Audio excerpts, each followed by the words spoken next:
শ্ৰেণীত বহি থাকোঁতে শিক্ষকবোৰে কৈছিল, এই ল'ৰাজন ভৱিষ্যতত বহু আগবাঢ়িব।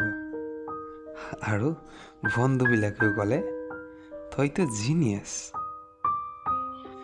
ঘৰত সকলোৱে আশা ৰাখিছিল যেন মই এটা নাম, এটা এক্সাম্পল। কিন্তু পৰীক্ষাৰ ফল ওলোৱাৰ দিনা মোৰ সকলো আশা যেন একেবাৰে ভাঙি পৰিল।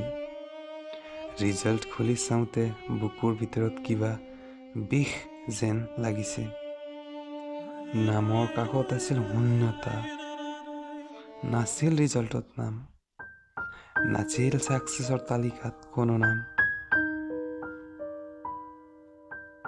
কিছুমান ৰাতি কান্দি কান্দি কটালো।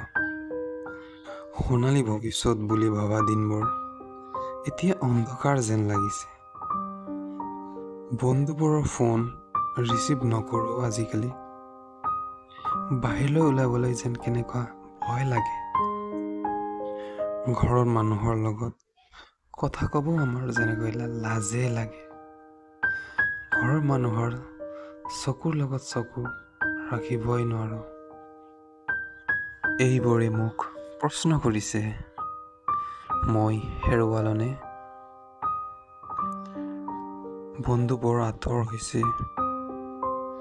মা দেউতাৰ চকুত দেখা যায় হতাশা। নিজকে বেকাৰ যেন লাগিছে।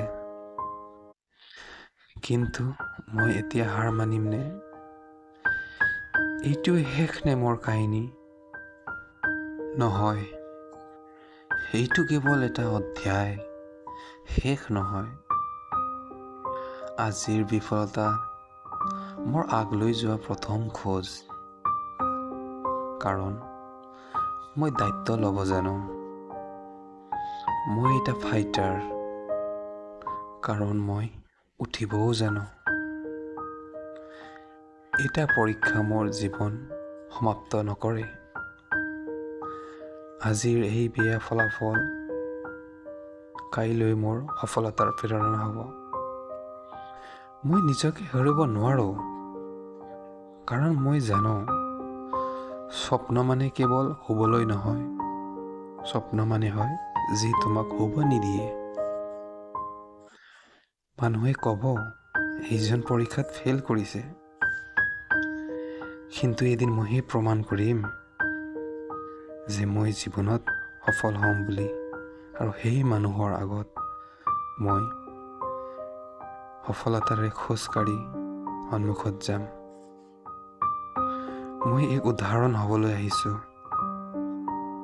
আজিৰ পৰা আৰম্ভ হ'ব এটা নতুন অধ্যায়।